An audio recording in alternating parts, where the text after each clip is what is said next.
Who doesn't want to hear relationship advice from a couple of knuckleheads? Would you like to help us on these? Oh, sure. For a first date, when you should know those red flags and when to look for the green flag. I don't know anything about red flag or green flag. Get yourself into position to look for the checkered flag.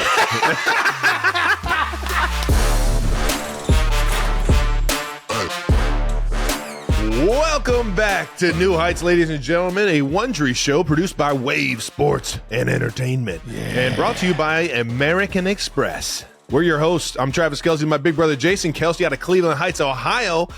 Cincinnati Bearcat alums. Get the UC Bearcats basketball team back on the winning streak here. All right now, boys. Oh, yeah. Subscribe on YouTube, Wondery Plus, or wherever you get your podcasts, and follow the show on all social media at New Heights Show with one S. Jason, we got a good one. You ain't even got to tell them. I'll tell them. We got a good one coming up. But tell them what we got coming up. That we do. We've got a great guest before the playoffs get started. Why don't we take a look right here? Our guest today from the University of Southern California, winner of 6 Primetime Emmy Awards, 2 ESPYs, an MTV Award, Movie Award, Best Kiss winner, and the winner of the Mark Twain Prize for Comedy.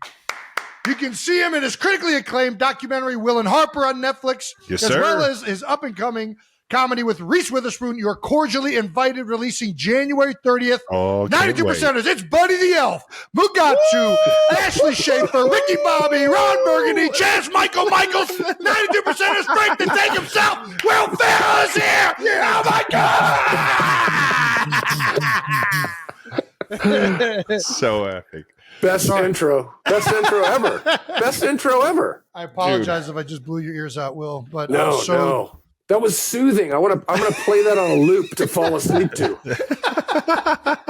It's gonna be like a sleep machine for me. Yeah. We are if you can't tell, we are jazzed to have you. But Dude, I gotta right honored, away. Man. We saw this post on Twitter from the LA Kings. Buddy the Elf is officially in Hollywood. Look at can we pull this up, Brandon? Dude, this is so good. This is not just, the Buddy Elf I remember. This is just over the weekend. Buddy Elf has been through some shit. What's Buddy the Elf got laid off, I think.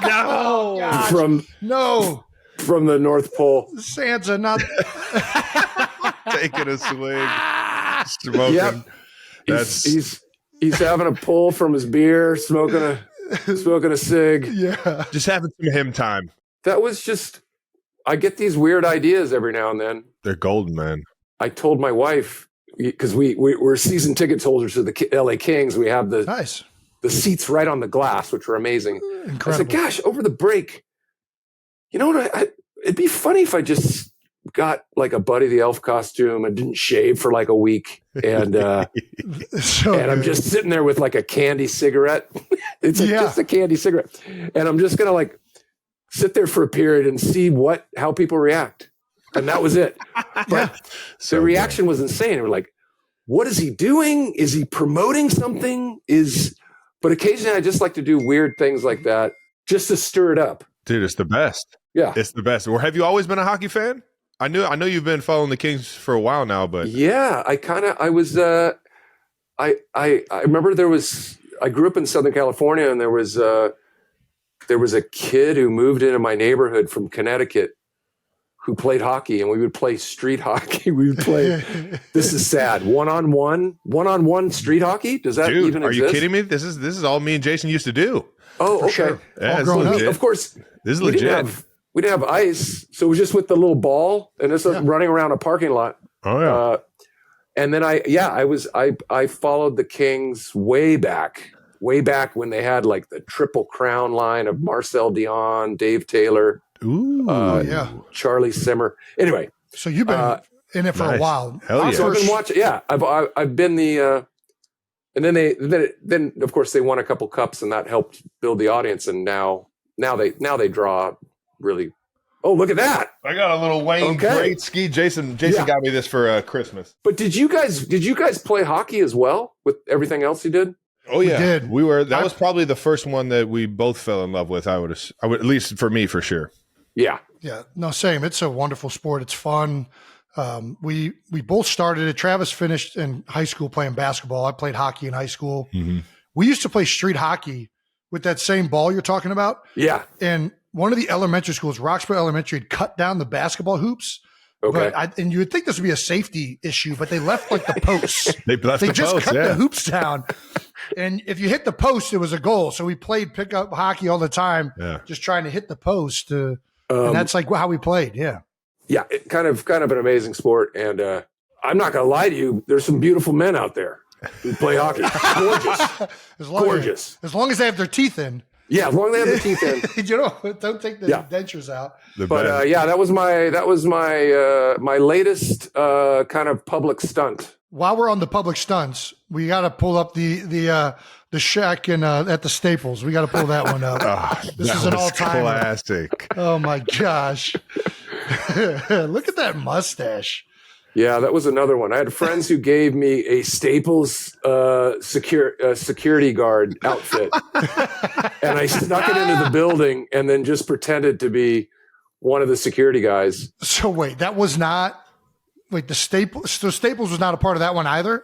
They had no idea, and I was afraid. I snuck it in because I was afraid they would stop me and go, "Where'd you get that uniform? That's contraband. Come with us." This is the best, dude. That's amazing. So I just stood on the side. Yeah, it turns out the other security guys, they were like, "Dude, I love it. Just don't stand on the court. But you're good with us. You're good with us." And then I look down, and Shaq happens to be at the game. Unbeknownst, I just pick a random game, and I look down and there's Shaq in the corner. He's rolling. He's laughing. So I stand up a couple times in between the breaks. And then I'm like, what else do I do with this? I don't know. And then someone taps me on the shoulder and says, during the next break, Shaq's ready to leave the game. Do you want to throw him out? You want to throw him out of the game? So he gave me the idea. He goes, yeah, just come over. And then I escorted him out. That is brilliant. The diesel. And then we had the biggest laugh. And that is so good. I was like, I go, Shaq, do you know how extraordinary that is that you're allowing me to throw you out of an NBA basketball game? He was like, are you kidding me? That is so. And then it was so funny. I found out from one of the heads of the security that he goes, hey, I have to tell you, everyone appreciated the shout out. All the security people appreciate the shout out. And I was like, oh, that's what I was going for. Yeah. Actually, I was kind of making fun of you guys, but no, it was a shout out. It was a shout out for sure. That is so fucking gold, man. You've done a lot of these. So I got to know, I've been just so curious about this. When did you become a DJ? The video of you DJing at the frat party might be one of my favorite. You've now inspired me to want to become a DJ and do exactly what you made. That shit look so fucking fun. I don't know if you want a real peek behind the curtain or not, but I don't know how to DJ. I was just all set up by my son, and he was like, Dad, can you come? It's parents' weekend. Can you come by the fraternity house? And I'll just set it up, and you just have to twist knobs and pretend like to push buttons. Yeah. So I just acted the part, but I do not. No, look at that's insane. That's insane. I still forget that people have cameras attached to their phones. I don't know if you guys ever feel that way, but I'm like, I still sometimes. That's so good. The fact that you could just turn that switch off, though, man, not care about it. That's the best. That's the best part. I sent that to everybody that I knew. I showed up for 15 minutes, and then I went to the football game. I didn't think twice about it, and then Monday it like blows up, and I'm thinking, what? Wait, what? Oh, right. All these kids were filming it. Anyway, so good. It's fun to just kind of. I just love kind of doing those kind of out of the box things just to mingle with people and well, we love when you do it too, big dog. Yeah, for sure. Yeah, thank you. Let's get into your athletic career, Jason. Why don't you hit him with it? You were an athlete growing up, kicker in high school. Yes. Oh yes. So you were a kicker in high school? Did you ever try to play any other position, or were you always like, I'm going for the kicker? Well, let's just say freshman year at University High School in Irvine, California, I dominated. Okay. Yeah, baby. Starting free safety and wide receiver. Both two-way player. Two-way player. It's a football guy right here. Co-MVP of the football team. Oh my god. Okay. Basketball, freshman player of the year, freshman basketball. Okay. Then I played baseball. And it was downhill from there. I was 6'1.5" as like a freshman. So you had some height advantage. And then I think I by the time I graduated, I was 6'3". So I only grew 1.5 inches more over the next couple years. But yeah, I'd never played football, and I played a lot of soccer, and I also was doing, the kicking. And then I got called up to, I made varsity as a sophomore as a kicker. Okay. They wanted me to play safety too, but I was like, you guys, I weigh 145 pounds. I pay 150 and I'm not. Oh my gosh. Something about, I never come, let's just say no one was looking at me for proper tackling form. Yeah, sure. Yeah. Something Just about go submarine, go low. shit. Boom. Something about getting your head in there. I'd end up like, my approach looked really good, and then I'd roll to the side and face mask you. I played defense one fucking time, and it was safety. And I saw a guy running at me looking like freaking Eddie George, and I made a business decision. That's what I did. I made a business decision to not go in with the head, the hands, the proper technique. Just going. I went slide tackle. I would set up the right way. You're like, oh, Ferrell's gonna jack someone, and then I would go, no, that's okay. So yeah, I was like, you know what? I'll just kick. I'll just be a kicker. And I was really hoping actually to be a college kicker. We were a horrible football program. I think we were 8-1 my senior year. I can relate. But I was getting those, I was getting those little form letters from, University of Oregon, New Mexico State. New Mexico State. What was your longest field goal? Do you remember? 45 in a game. Nice. In high school, that's big time. 50 in practice. Okay. You can boot it. And then I tried walking on at USC. I was my freshman year at USC. I saw in the athletic department that they were having Tryouts? walk-on tryouts, right? Yeah. But it was in the fall, so obviously the team is already set.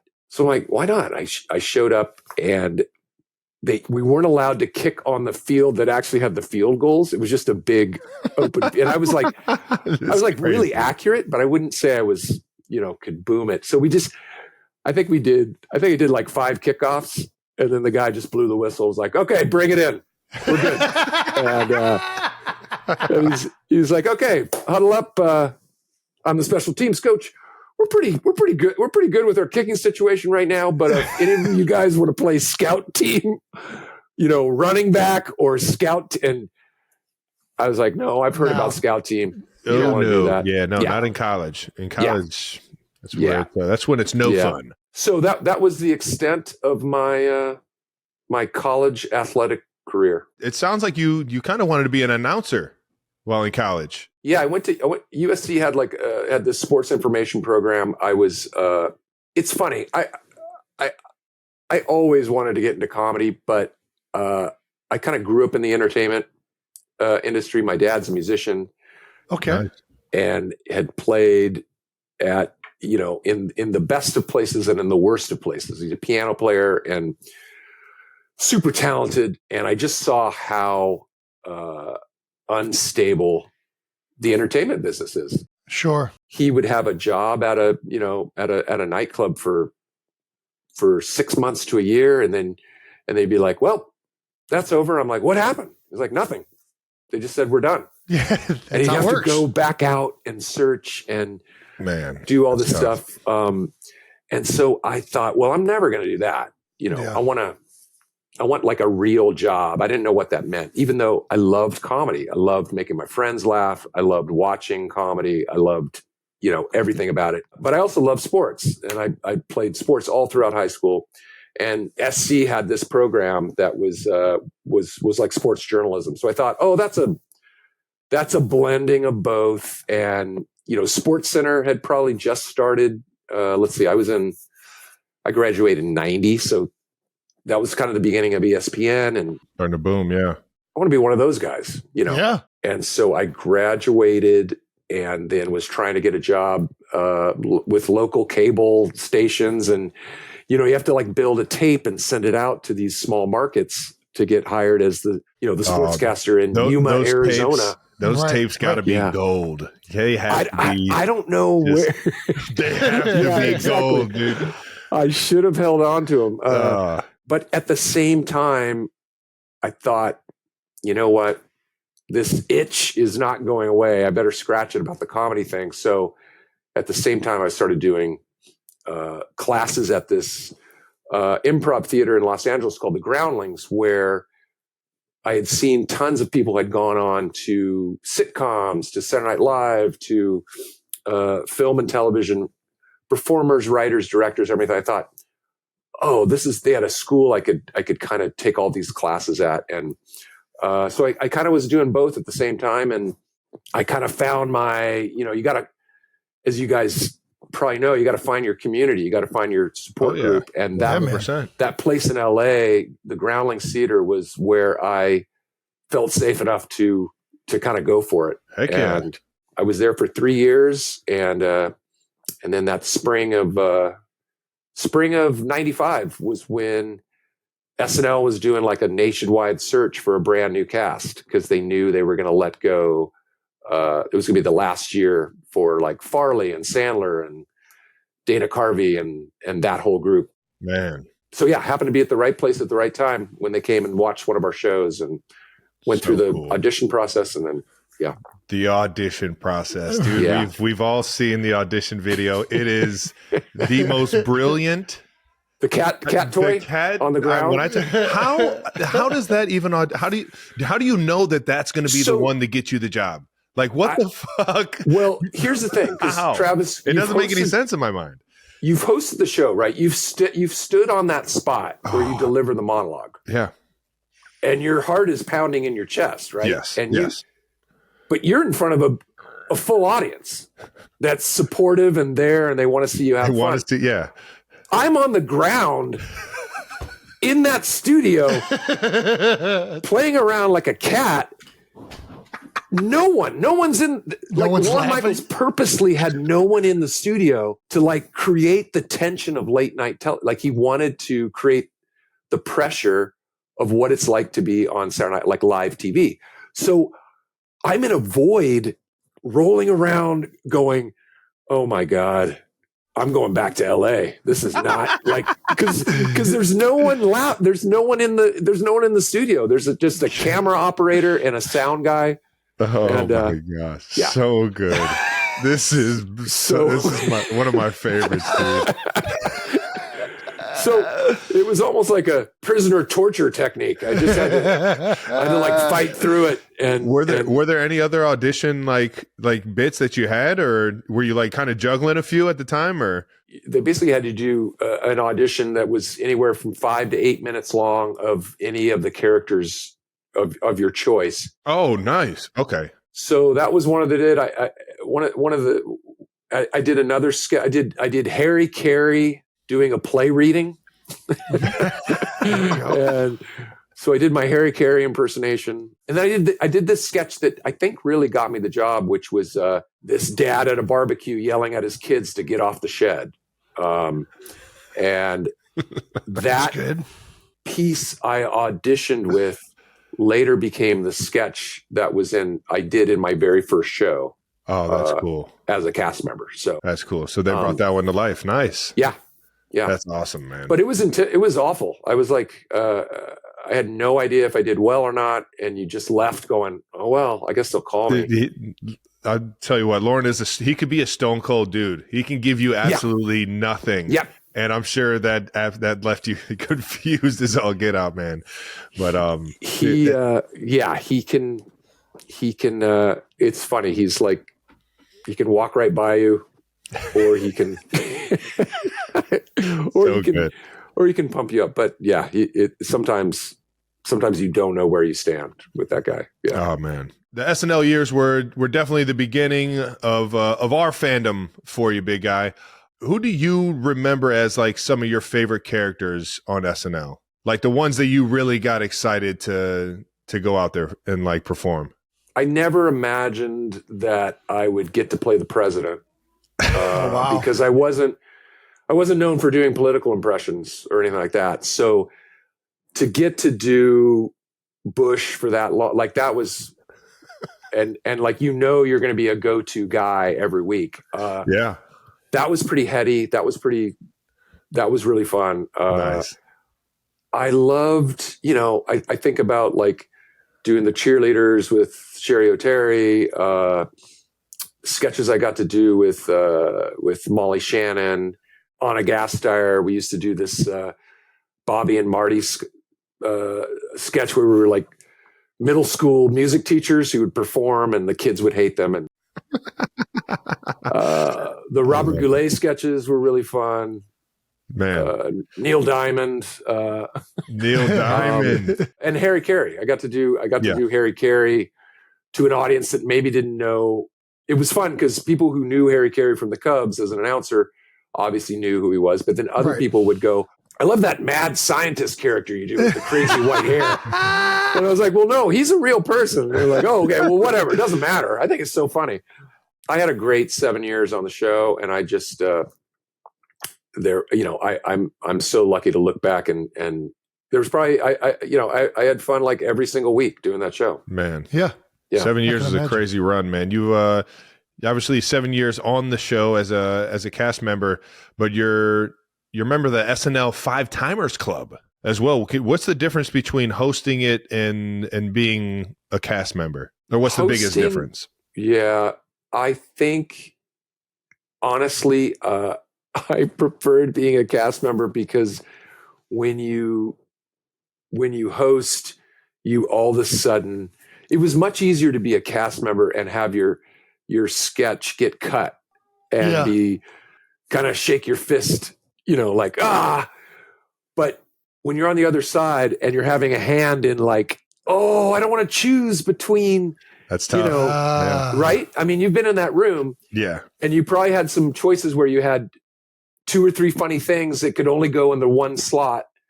Because there is a lot of thinking that goes into that show. Yeah. And it's hard. Like you probably everybody was awesome on the cast. So you're sitting there, you're like, I don't want to take her off stage. I don't want to take him off stage. I don't want to take that bit. That bitch, they kill it in that bit. And I'm just. And that you're thinking, oh, but I really love doing the one thing. And so I was like, oh, I hated like determining the fates of who was going to be in the show and who was not. Also too, you realize like the times I've come back to host, that thing is like a track meet. You forget it is a machine. It is a well-oiled machine. Physical shape you're in, comedy shape you're in.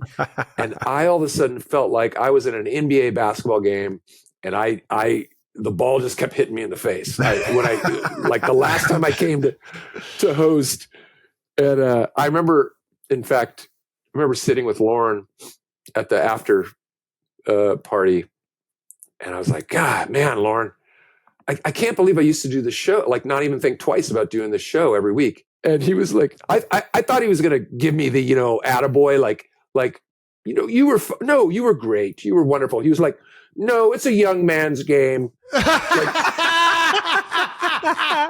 He didn't give me anything. I'm like, was I that bad? I was like, oh, no. But no, it's a young man's game. I'm like, geez, all right. Well. It all rolls fast though, man. It happens so fast. And man, I was the luckiest guy in the world to even get a chance to do it, knowing how big of a fan I was of it and how big of a, opportunity it is. Jason, you're next. Oh, yeah, Jason, he's been I'm on trying the list. my own thing. I've listened. I was up there able to watch Travis host, and and we've talked about it before, but it's just so impressive the amount of people that are involved in that thing and how it all happens. And I couldn't imagine the hosting itself, like, and watching, because I think I got there maybe Thursday, Trav. So I got to watch a little bit of that process of learning it every day, and I was just blown away, absolutely blown away. it's a real piece of living history in terms of television and in terms of like American comedy, because it's when you're sitting at home and you just DVR it or turn it on at 11:30, you have no idea during those commercial breaks that there's 100 people running around moving those sets, and right, dude. It absolutely it is such a. I mean, I hope they never cancel that show, because I don't think they'll ever do that type of show ever again. No, it's an art form the way they put on that show, and it's surprisingly fun. It is surprisingly funny with how many things that can go wrong, and the fact that they write it in a week. Yeah, it's crazy. It's hit or miss for sure, but it lands on its feet more often than not, and it's pretty impressive. The whole week you're seeing the construction workers putting together sets, and you're just your mind is just blown away, and you're just like, what? And then some sets get canceled because they just don't fit in the time frame. You're just like, what? How do you do this week in, week out? And it just blows my mind. And you really have to it's have fun to be a part of it. You have to have thick skin as a cast member, because I remember when I was my first year on the show, Kevin Nealon, who I was a big fan of, Kevin Nealon came back to kind of see a show and say hi to us. And it was towards the end of my first year on the show, and he was like, "You're really funny, like great job." And I was like, "Thanks, man." And he was like, "Let me give you some advice. Like, you don't have to score every week. Just keep that in mind. It's like, if you can look back on a season and count on you, like if you've done 10 funny things, then you've had a good year." And wow. So it took the pressure off of like having to have a great show every week. It's like hitting 300 in baseball. If you hit 300, you're going to be in the Hall of Fame. And if you could hit, well, 30% might be a little low, but if you could be funny 50% of the time, that's a good batting average. Yeah. So I took that to heart, but yeah. Let me ask you this, because I'm doing this late night thing on ESPN. I just started it, and we're trying to incorporate some scripted bits and some funny like, I guess, what do you think is the biggest thing to performing a sketch or comedy live that you would tell anybody who's just starting out into that world? Because quite frankly, I've never done anything like this where there's like a live audience and you're trying to do this while it's being recorded. Yeah. Forgive me if this is a loaded question, but I'd be remiss if I didn't ask you pointedly if there's anything that you can like fast track my ability to be funny on. No, you're screwed, man. Sounds like you got to figure it out, bud. Yeah. No, the thing that I always lived by is because, I was like, look, I'm going to watch people perform who I think I'm funnier than. I'm also going to watch people who are way funnier than me. Yeah. And I'm going to have to be okay with that. But the one thing no one will ever beat me at is how hard I commit to something. Sure. You've got to commit sketch-wise to whatever the premise is. Yeah. And just go for it. And if you lock in that way, all the apprehension will just melt away. And then the audience will be on your side too, because they'll just be like, he's going for it. Dude, this makes exactly. And hopefully it's a funny premise to begin with, but even if it's not, they'll just be like, God, Jason is going for it. I'm on his side. And that's all you need to worry about. That's brilliant. And to not, because I've seen people, you can't have one foot in and one foot out, because then the audience doesn't believe your intention. Absolutely. And so that's just the main thing. Dude, awesome. You send it better than anybody, man. Now, a moment brought to you by our sponsor, American Express. Oh, American Express. Jason, you swiping the card anywhere? Swiped it anywhere. I've swiped it everywhere, from food to travel. I bought all of my Christmas presents with it. Enjoying the holidays is easier when you're with Amex Platinum. Complimentary breakfast for two and guaranteed 4 p.m. checkout when you book fine hotels plus resorts through Amex Travel. Your travel and dining experiences can be even more rewarding for access to Centurion lounges at airports worldwide. You can also book a table at some of the finest dining establishments across the globe with global dining access by Resy. That's the powerful backing of American Express. For full terms and to learn more, visit americanexpress.com with Amex.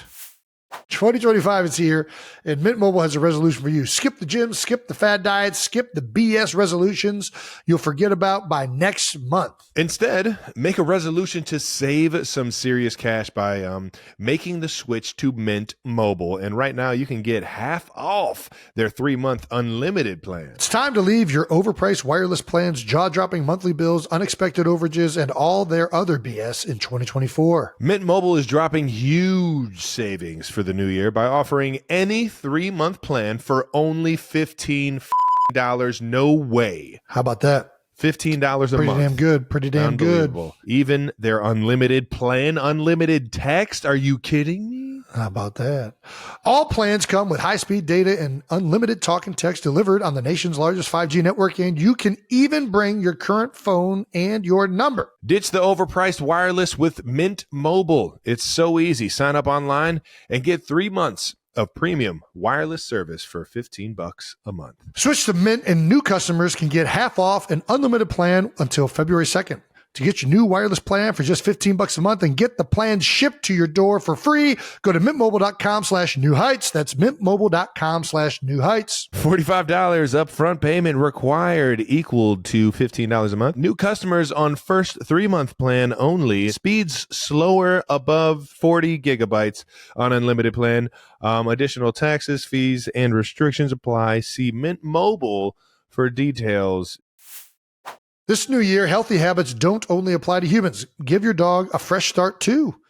The Farmer's Dog makes feeding real healthy dog food easy and convenient, and your dog will absolutely love it. The pre-portioned meals are personalized for your dog's needs, which makes it simple to help your dog reach and maintain their healthy weight.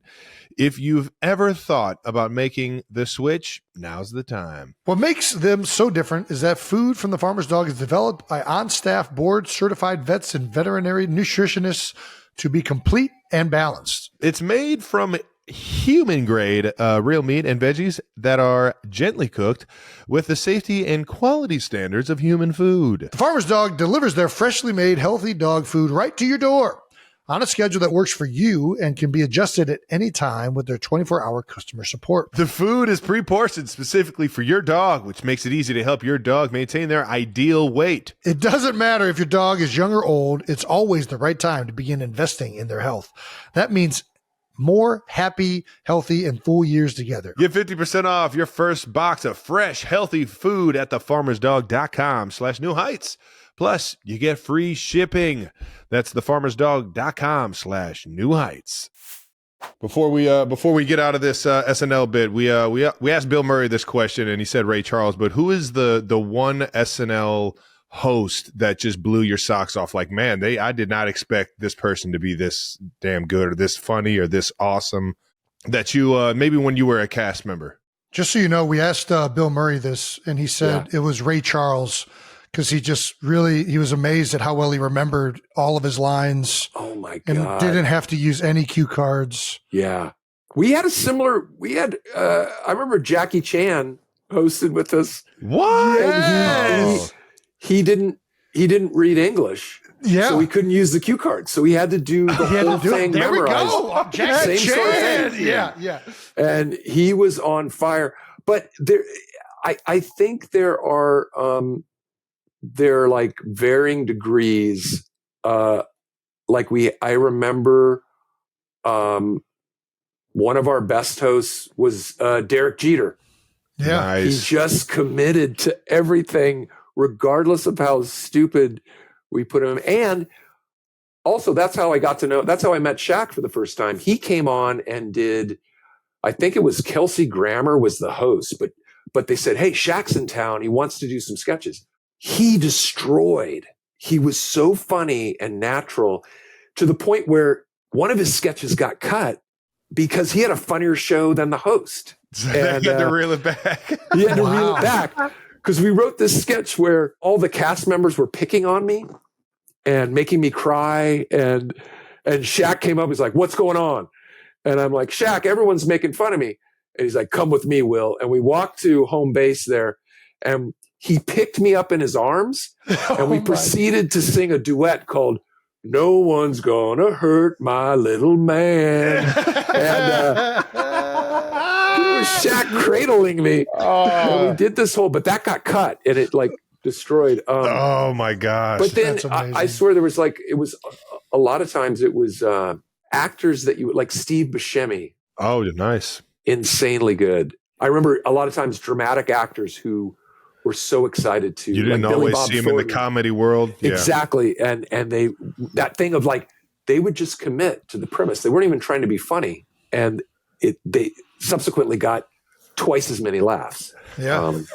I love it. But that's amazing. Yeah. Well, you just referenced Billy Bob Thornton and made me think of that Bad Elf at the top of the show. Maybe there's a Bad Elf, Bad Santa remake coming down the line. Combo. Yeah. Maybe, yeah. A lot of people will be distraught by that combination. Right? But maybe that's why we need to do it. Yeah, exactly. By the way, speaking of football, I got to bring something up. All right. I happen to be watching during the holiday break, Travis, you guys, the Pittsburgh game. Oh, yeah. Wow. Yeah. And when you scored, did you just have one touchdown? Or did you have two? I just had one. I just had the one. Yeah. And the dunk? You went to go dunk the football. You missed the dunk. I'm just going to tell you. I did not dunk it. I did not dunk it. You missed it. You hit the rim. And I remember thinking, oh, I want to bring that out. I know I'm going to be talking to you guys. I'm like, God, Travis, he doesn't have the same hops. He missed the dunk. I don't have the ups anymore. I used to. Just kind of hit the bar and just spilled over. Right. But you still tried to celebrate like I just dunked it. I was like, no. I gave him my best Tony Gonzalez. He was known for dunking, right. And I had just eclipsed his touchdown record. Yeah, maybe finger roll next time. Right. I should have. What I did was you remember when you first started trying to dunk and you would just go up and smack the backboard. That's kind of what I was doing right there. It wasn't a full dunk. All right. Maybe if I get it earlier in the game, I might be able to the explosive. I have been thinking about that since that moment. I've literally been stewing on that. Nice. Well, I've been thinking people might have forgot about it. So perfect. Before we move on, I got to ask this: have you ever dunked, Will? Can you dunk? Could you dunked. I remember having like a breakaway. And I was like, I'm going to dunk this. And the ball slipped out of my hand. I got right here. I got like rim. Yeah. And then the ball just fired off the backboard. And coach was like, what was that? And I was like, you told me, try to dunk it if I have a break. He's like, okay. I could dunk a tennis ball, but no. You're not a basketball? Yeah. Dude, Travis has seen me, no joke, over an hour in a gym. At least. Just trying to dunk. Repeatedly thinking I'm getting closer and repeatedly failing. If I just get the technique right, I can do it. I'm there. I'm right there. It's going to happen. You're 310 pounds. You're not going to dunk the ball. Gravity is working against you. Exactly. All right, let's get to this segment. We're going to try this out. This is the Will Ferrell character football draft. Oh, all right. Okay. So we're going to try an attempt to draft a football team with your characters. We're going to have you do this. We got round one. We're going to do quarterback. So if we're picking a Will Ferrell character, what character would be the quarterback of this football team? I think the quarterback, not that he would necessarily, not that necessarily he'd be good, but he'd be very commanding, would be Ron Burgundy. Yeah, you know it. Yeah, you know Ron's. He's commanding. He's commanding. He'd get the plays wrong. Yep. He'd call the wrong cadences. Yeah, he'd mess up constantly, but he'd blame someone else. Yeah, and it'd be a fun ride. We got double wing right, Dorothy Mantooth on two. Dorothy Mantooth on two. Exactly. Baxter left. So good. Go right, swordfish. Ron, that's not a play. Yes, it is. Yeah. Let's run it. Yeah. It is now. Yeah. It is now. Gosh. Second round, we're going running back. Who you got for running back? Running back I'm going to say Frank the Tank from Old School. The Tank, just he's ground breaking and some pound tackles. Tank, you know because he's got that name, the Tank. He's going to break some tackles. He's also going to be inebriated enough to where he won't feel any pain. That was my next question. Is he inebriated in this? Yeah, he's definitely. He's definitely. He's streaking all night if you give him some beers. Well, yeah, he may try to take a couple plays fully naked. Yeah. That nobody wants to tackle him. Right. Man, he just great strategy, Frank. He's untouched into the end zone. So good. All right, round 3. Wide receiver. Maybe because he's kind of, I think he's I would say very flexible and lithe. The word lithe. I'd say Buddy the Elf. Buddy the Elf. Nice. I could have swore you were going to go Chaz Michael-Michaels, like jumping up. Oh, okay. Leaping over the middle beautifully. Very graceful. Chaz Michael. Okay, that's a better. I like Buddy the Elf. That's a better call. That's a better call. Buddy the Elf, just the happiest disposition ever. Wide receivers eat a lot of candy too. Yeah, they do. Skittles. Yeah, I'm telling you. Round 4. Who's a coach? Coach would, because I think he probably did. I'd say Jackie Moon from Semi-Pro. Oh yeah, he was a coach. Because he was a player coach. Oh yeah, yeah, that's a good one. He was. He had to run it all. Perfect. And he knows how to manage people. Owner. Where are we thinking? Round 5. Owner. Who's the owner of this football team?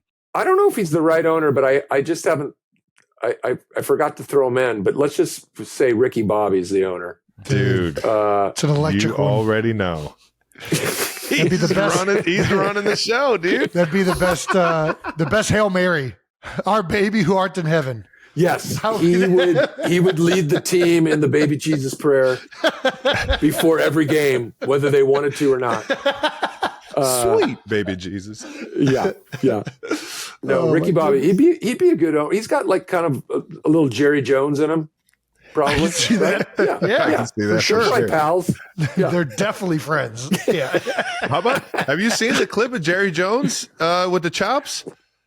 He's acting now. He's in a TV show. No. Yeah, I was actually pretty surprised. I was like, man, he's speaking kind of better than he has in the interviews he gets. Wait, what show is he in? This is a good question. I don't know. I only came across it. Landman with Billy Bob Thornton. Oh, Landman. Yeah, so you're definitely just peek one at of those Paramount Plus shows. You know it. I actually watch some soccer on Paramount Plus. The old football, huh? What you got a premier team that you root for? Or? I don't really, but I'm part of a small part of the ownership group of Leeds United, which is the second division. Yeah. Nice. Very cool. And so I've been out to one of their matches, which was awesome. And so I'll keep tabs on them. Heck yeah. I see you at a lot of sporting events. Is that like your kind of like your hobby? You just love to get some live action sports? No, dude, pathetic, right? I'm like living through you when I see you at there. I'm like, dude, I want to do what Will's doing. I've got way too many tickets. Let alone the baseball bit you did where you played at all the teams and everything. Yeah. No, we have, because we're part of the LAFC soccer team out here in LA, which is MLS. We're part of that ownership group too. So we go to those games. Nice. I have tickets to the Lakers every now and then, the Kings, USC football. And somehow in the year that they won the World Series, I went to 0 Dodger games. No way. Somehow. No the 1 year I should have gone. Yeah. Or no, I went to one. To one. No way. I know. We go to a lot of sports, but I mean, I sports is a huge part of my life. It was kind of the way, and I know you guys can relate to this. It was the way I was able to make friends. It was the way, I loved playing team sports. Yeah. I mean, maybe it's something where athletes just want to do comedy and comedians just want to go to sports. Because I went to a UCB out in LA. I went to Outright Citizens Brigade. Yeah. It was so much fun. It is amazing watching people in improv just take something from nothing and make something funny instantaneously. It is so impressive. They're an incredible group. UCB is one of the best. Right on. We have an idea here for this next bit. Trav, do you want to explain it? Yeah, we got relationship advice voicemail. So something we do on the show is answer voicemails from our fans, and we've asked them to call in asking for relationship advice, because who doesn't want to hear relationship advice from a couple of knuckleheads? Would you like to help us on these? Will, sure. You want to jump in? Let's do it, man. Here's the thing. You could answer some of these questions as one of your characters, maybe. Okay. Sure. Nice. Yes. Oh, I'm so excited. Brandon. Uh-oh, Brandon. Hey, Travis. Hey, Jason. Big Chiefs fan. I'm three-peat coming. Just wanted to know your advice for a first date, when you should know those red flags and when to look for the green flags. Go Chiefs. Red flags, green flags. When to look for the red flags, when to look for the green flags. Let's see. Ricky Bobby would say, look, I don't know anything about red flag or green flag. You just gotta get yourself into position to look for the checkered flag. Because, I mean, there's only one thing you need to worry about. Because, I mean, if you ain't first, you're last. And, yeah, baby. I would just tell that young lady to look for the checkered flag. You gotta find your way to the finish line, guys. I don't know if that's good advice or bad. It sounds like bad advice. Dude, I think it's kind of metaphorically, it makes sense. You got to find your way to the finish line. Yeah. You know? I loved it, man. That shit was fucking gold. That was so good. So good. That couldn't have gone any better. All right, here we go. Next one. What we got? All right, Jason and Travis. So what do I do whenever I bought this girl tickets to a concert for Christmas and she dumped me the week before, and now her best friend wants to go with me? Do I take her or no? Do you take the best friend after the tickets you bought for your girlfriend? She dumped you.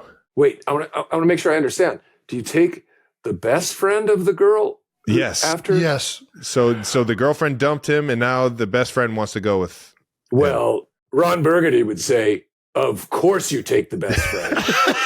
Because you teach that young lady a lesson. You're not going to be some horse's ass. You've spent $1,200 going to I don't know, whatever concert, whatever music you listen to nowadays. I don't know if it's Kaja Gugu or Duran Duran or whatever it is. But you send a signal to that young lady that you're not messing around. And then you more around. You take photos of you and the best friend making out and send it back to the old girlfriend and say, that's how I do it. That's how you roll right there, baby. That was fucking gold, man. So good. That's why you're the greatest of all time, dude. Oh, my goodness. Oh, man. Do we got one more in us? You want to do one more? We can move on gold, too, Will. dude. That was gold. That was so good. I think we're good to roll, man. Let's get this thing going.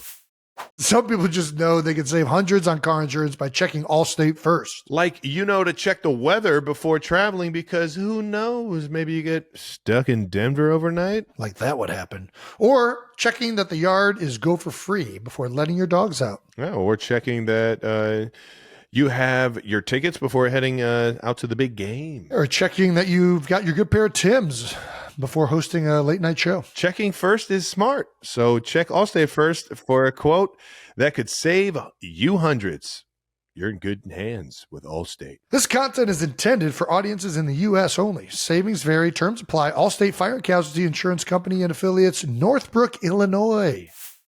This show is sponsored by Liquid IV. The start of a new year is all about starting new rituals, and whatever you do, come into your own way with extraordinary hydration from Liquid IV. Powered by Live Hydroscience, Liquid IV helps you break the mold. With flavors like their new hydration multiplier, sugar-free raspberry lemonade. I love raspberry lemonade. A bright zero sugar flavor combining notes of ripe, freshly picked raspberries and citrusy, zesty lemons that have zero sugar in them. Liquid IV will keep you staying hydrated during these long winter days, whether you're enjoying the outdoors or maybe you're having a little bit too much fun watching your team in the playoffs. Break the mold and own your ritual. Just one stick plus 16 ounces of water hydrates better than water alone. It has 3 times the electrolytes of the leading sports drink and has 8 essential vitamins and nutrients. Always non-GMO, vegan, gluten-free, dairy-free, and soy-free. Embrace your ritual with extraordinary hydration from Liquid IV. Get 20% off your first order of Liquid IV when you go to liquidiv.com and use code NEWHEIGHTS at checkout. That's 20% off your first order when you shop Better Hydration today using promo code NEWHEIGHTS at liquidiv.com. Thanks again to our participating sponsor, Audible. This new year, let Audible expand your life by listening. Explore over 1 million audiobooks and exclusive Audible originals that will inspire and motivate you all in one easy app. Maybe you want to kick a bad habit or start a good one. Listening to Audible can help you reach the goals you set for yourself. All you have to do is open the app, and whatever your focus or interest is, you'll find titles for. That's right, like Atomic Habits by James Clear or Outlive the Science and Art of Longevity by Peter Attia. Get advice or insight from leading professionals and experts on maybe health, relationships, career, finance, investing, a whole lot more. There's so much opportunity to learn and more to imagine when you're listening. That's right. Start listening today when you sign up for a free 30-day trial at audible.com/newheights. We end all the conversations with, we got to ask, you don't have to answer. We got a bunch of questions we're just going to rattle off at you. You ready to go? Okay, ready. Lightning round. Lightning round, baby. Yeah. That's right. You can feel free to tell us to fuck off. All right, here we go. Okay. Before you made it, what was your worst job? Definitely a bank teller. I was a bank teller. Oh, that's Nice. what Donna You ever Kelsey. That's our mom was. Yeah, our mom. Really? She started off with the bank telling. Worked her way up to some higher up positions, but yeah, she started off as a teller. Customers would actually complain as to how bad I was. So I'd break out in flop sweat. Your mom can relate to it. When you're starting out, you're handling people's money. It was awful. That's too funny. Yeah, as long as your register wasn't short, you're good, man. I was short like my first 2 days out. I wasn't even pocketing the money. That's crazy. Excuse me, manager. Manager, I'm trying to deposit money, and your teller is like playing with a ball of yarn, and he won't respond to me. Right. What's wrong with this guy? In fact, I remember I was putting up flyers in the break room to try to get people to come to my stand-up comedy show. Oh. And I was so quiet as a bank teller because I was so nervous all the time. And I had this manager go, I saw your flyer. You do stand-up comedy? And I go, yeah. She's like, I'd like to see that. And just walked away. God damn it. You're a father of 3. What is the secret to being a cool dad? The secret to being a cool dad, I think constantly lovingly make fun of them. Nice. Yeah, love that. Yeah. Humiliation. Yeah. It's the best. Yeah. Humiliation. Perfect answer. Why don't they make R-rated comedies anymore?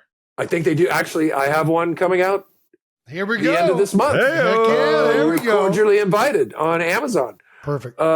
Which is like an old school R-rated fantastic movie. Reese Witherspoon and we have 2 competing weddings booked at a destination location, and we have to kind of duke it out to see who's going to be the wedding that gets to take place. But it's an interesting time. I think people are making it. I don't know why they're not kind of going to the theaters to see them. And I think we kind of have so many options now that a lot of people would rather go, oh, I'll just catch that at home. Yeah. There's nothing like going to the theater though, man. I know.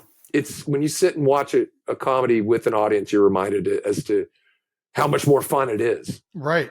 I'm trying to get that back. I'll happily see this new one in theaters for you, bud. Even though it's not in theaters. It's in Amazon. It's not. It's on Amazon. You did just say it was Amazon. My bad. We'll go rent a movie theater out. And we're going to play. Yes. Okay. I'm calling great. everyone in the neighborhood. They're coming over. You're cordially invited to watch Cordially Invited at the movie theater with us. Is there one idea for a movie that you haven't gotten to make yet? Oh, Because gosh, you want to steal it. Yeah, you know what? I'm gonna pass on that because I'm afraid you guys will steal it. No. We wouldn't do something like that. No, I don't trust you guys. I don't trust you. No, I don't know. I'm trying to think if there's anything. It's funny. Ideas usually pop into my head in the most random way, but no, I don't have an exciting answer to that. Sorry. Let me ask you this. When do you know an idea is ready to be made a movie? Because I would imagine you think about stuff constantly. Yeah. Like, how do you know when it's like, okay, I'm going to make this movie about an anchor man named Ron? Like, where does that even, like, at what point are you like, yeah, this could become a full motion picture? Yeah, I think you just get a sense of something that, if it's an idea that you can kind of spit out in a sentence, yeah, then it's got a good chance. It's like, I remember when we were pitching Anchorman, which at the time we got rejected. I think we got rejected 20 different times from various studios and financiers and everything like that. Blows my mind. Fascinating. Like no one could kind of wrap their head around an ensemble comedy that took place in a newsroom. They kept hearing the news part, and we're like, no, it's going to be, Austin Powers wasn't about the spy game. It was about a really funny character. Right. Our characters are going to be funny. And then I remember thinking, gosh, this is so hard to get off the ground. We should maybe pick a topic that everyone's talking about. And at that time, NASCAR was at its height. And I was like, for instance, gosh, what if I'm just me as a NASCAR driver and we sold that in like 2 seconds. That's crazy. Yeah. I don't know if there's an exact formula for it, but it's just something that I think grabs the people who have to pay for it. There you go. There we go. Yeah. All right. What's your welcome to Hollywood moment? We all have welcome to NFL moments that just, I don't know, it's usually a big hit or somebody that we're extremely, fond of or we're big fans of growing up that we're finally going up against. What was your welcome to Hollywood moment? I mean, one of my welcome to Hollywood moments was getting to be the first member of a brand new cast on Saturday Night Live, and I got to say the first lines of our opening show. And I'm sitting there, and they're counting down the show, and I'm looking out. That's crazy. My folks are in the audience, and friends and family, and I'm like, I can't believe I'm here, and I'm about to say whatever line. Which a little trivia here: I mess up my line the first time I speak on camera on the show. I flub it. No way. Of course, because I felt, and Travis, you know how you do the full dress rehearsal, and then by the time you do the live show, you're like, piece of cake. I got it. Yeah. And so I did the dress rehearsal. I was like, this is gonna be great. But I'm sitting there in the chair, and the enormity of the moment hits me. And I start to get a little bit emotional thinking about, wow, this is the thing I've always dreamed about. And then it was like 5 seconds. And then I had to do my line. I was like, and I was like, oh. And Lauren came back. He's like, are you okay? I'm like, I'm fine. I don't know what happened. So did you just have a stroke? Yeah, exactly. It was incredibly uplifting and incredibly grounding all at the same time. Yeah. It was like, don't ever take anything for granted. And yet I can't believe I'm here. There you go. That's awesome. That's awesome. All right. Hypothetically, you see two guys that look like us coming at you on the sidewalk. What movie do you think we're going to quote at you? You guys are going to say, you're my boy, Blue. Yeah. Old school. You're going to go old school, I think. Or you might say milk is a bad choice. I don't know.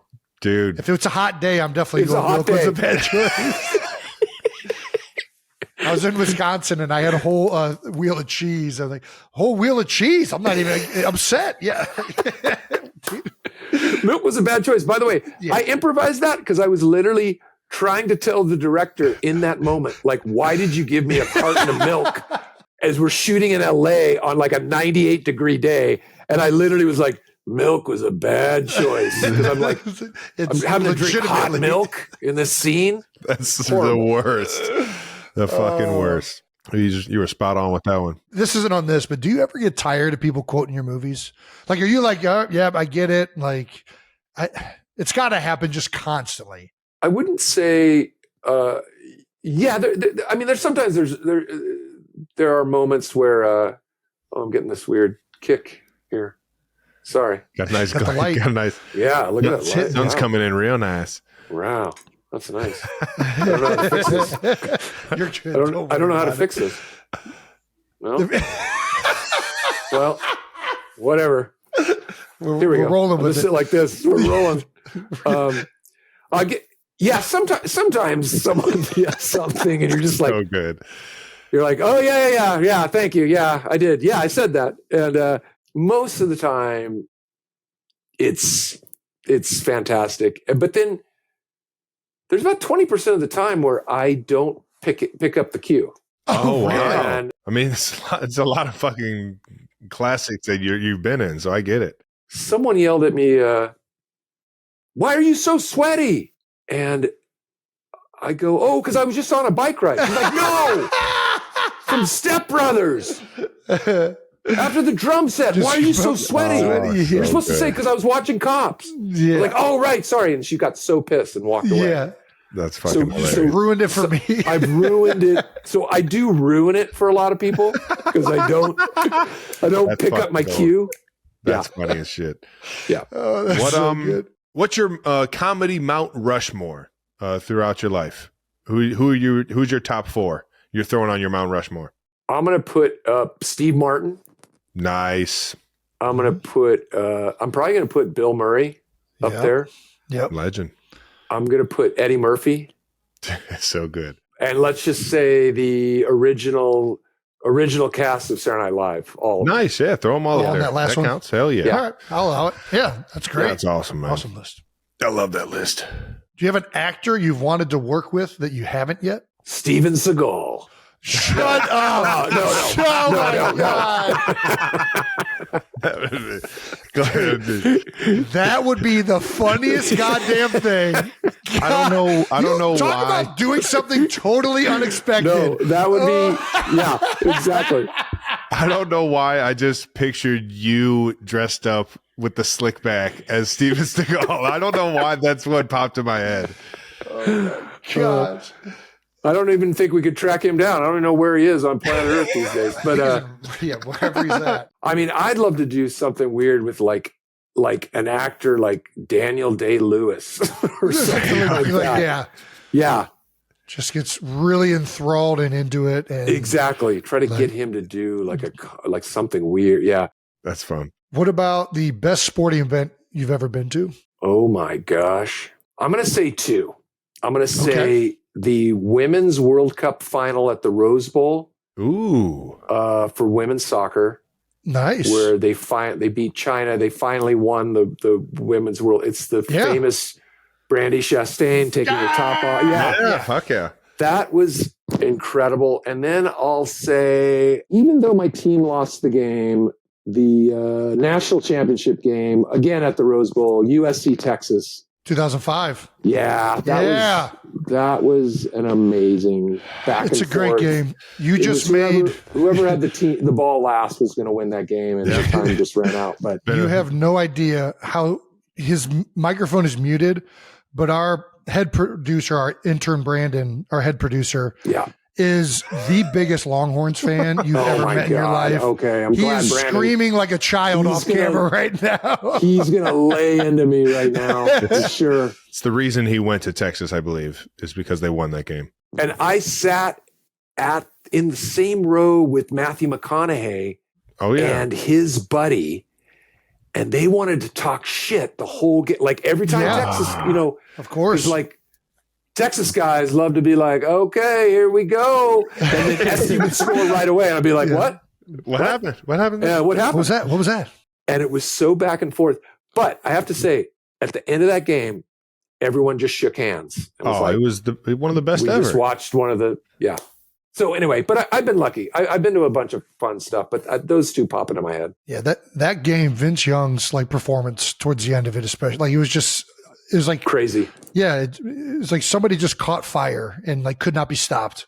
So, and there is a classic photo of Vince Young scoring that last touchdown. Yeah. And one of the SC cheerleaders jumping up in the air thinking it was SC that had scored. No. It's so bizarre. Yeah. Really? Yeah. Oh, I need to look at this. I have not seen that. That's amazing. We got to know who's got the ball. She was not the sharpest tool in the shed. Yeah. Becky, I'll tell you what, I've been to the Rose Bowl one time since he played UCLA out there. When I tell you it is one of the coolest atmospheres, like I can only imagine that place packed to the T for that game and seeing highlight after highlight after highlight for the biggest game of the year. Man, I can only imagine what that felt like, man. Both those teams with guys who went on to the league, like on both sides of the ball. Oh, yeah. And it was an insane environment. Yeah. So cool, crazy. Man. Well, shout out to my former teammate, Vince Young. Awesome game. And shout out to you, Will. I mean, listen, before we end this, we always give our guests, do you have any questions for us? Like, or do you just like want to go and go about your day? That's fine too. I don't want to put you on the spot. Let's see. What time is it? You got the sun hunting you down over there. Yeah. I know. I'm trying to help your producers out here by not getting blasted by the sun.